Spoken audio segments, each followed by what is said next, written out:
ज्याचं काम त्यानंच करावं अशी म्हण आहे, हे काय खोटी नाही. हा बोंबलायचं बोंबलाय सांगा त्याला बोंबाल जोरात. अबा जया, तुला मी 5 रुपये देणार.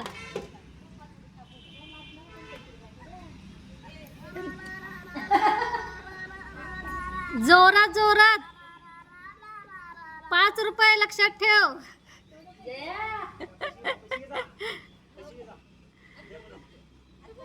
ये देतो पैसे. हा इथनं ये की मातीहून मातीहून ये की. काय 5 रुपये देतो म्हटलंय ना त्याला. 5 रुपये देणार बोंबल्यावर. वे जया,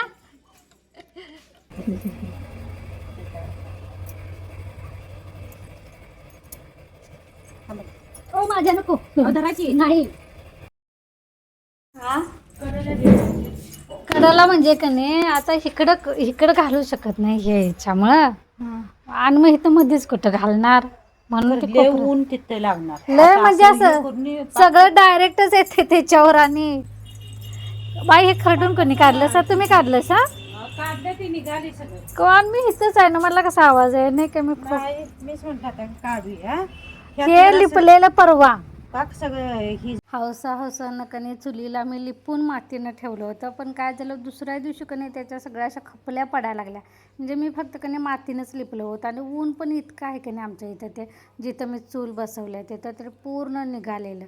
तर ह्या कुंभारांच्या ताई म्हटल्यावर त्यांनी कणी विटा तयार करताना ते बग्यास वगैरे कोंडा असं मिक्स करतात ना, तो चिखल देतो म्हटल्या. आणि त्यात त्यांनी शेण आणून घातलं आणि त्या म्हणाले मी स्वतःच तुला लिपून व्यवस्थित करून देते.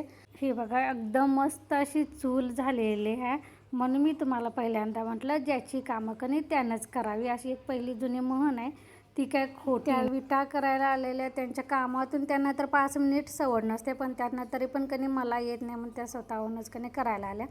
त्यानंतर आमच्या इथे एक प्रथा म्हणजे चूल आता नवीन झाली की त्याला रांगोळी काढायची, हळदी कुंकू लावायचं, म्हणजे एक सुहासिनी म्हणून त्याची पूजा करायची. तर मंडळी, तुम्हाला जुनी चूल माझी बघितली असेल ती काय ही कुठली व्यवस्थित दिसते की नाही ते मला कमेंटमध्ये नक्की सांगा.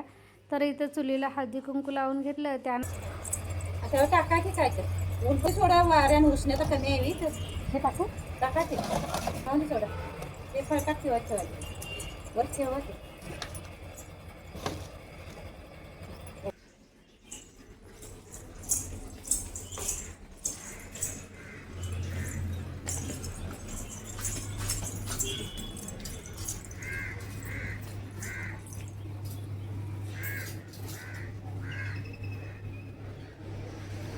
हे रान लय वाढतंय या पाण्याचं.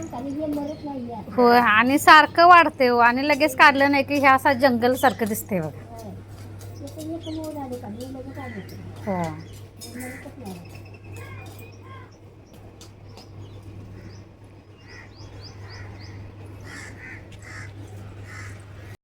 चला छाया मावशीचं केवढं कमी वेगळं भांगलून झालंय बघ. परत हा भाग झालाय. त्यामध्ये मला बॅक कॅमेरा दाखवते. एवढं स्वच्छ दिसतंय ना असं. हे मोगऱ्याचं ह्याला फुलंच उठत नाहीत आणि ते उपटून पण निघत नाही, कारण इथे लावलेलं का नाही ते तिथंपर्यंत पसरलेलं, म्हणजे मुळं तेवढी गेलेली असणार आहेत बघा.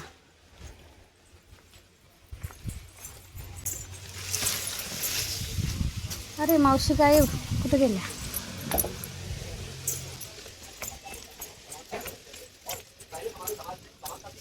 एवढं भारी दिसते काय. जरासं बिचारासने जीव घ्यायला की जागा मिळाला. सगळं असकर तिकडे काय काढायला लागत नाही, कारण ते सिमेंटचं पडलेलं की नाही तिथं रान उगवत नाही.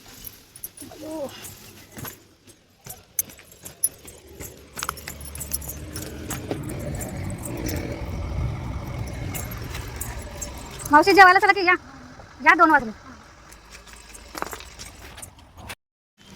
सकाळी 8:30ला आल्या बघा बिचारी. सकाळपासून एकसारखे काढते.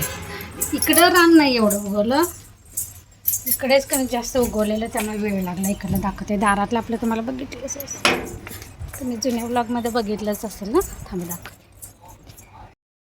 एवढं भारी केलं तर ह्यामध्ये कधी माती आणून टाकतं.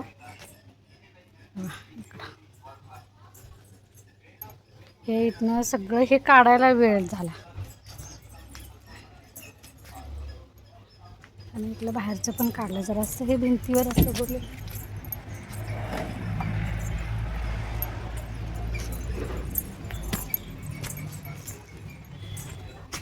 बाहेरचं ते सगळं व्हायला की नाही 5:30 वाजता 5:30-6 वाजतात काय माहिती काय होईल आता तिकडे एवढं काय नाही येणार थोडं थोडंसं आहे आवरून घेतील आपण त्या.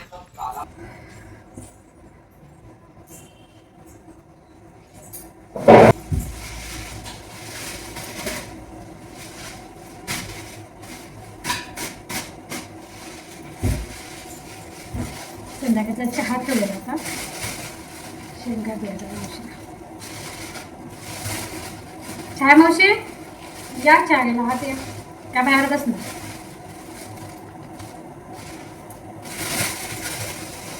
काय ते पाणी गाठी करायचं नाही. घाई नाही ती साधी बॉटल आहे ते त्या पोरांच्या शाळेत ठेव.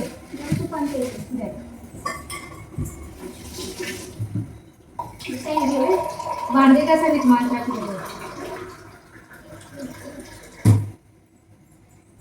तुला जरा पोतीला द्यायचा राखल ना. भांडे कसं द्यायचं.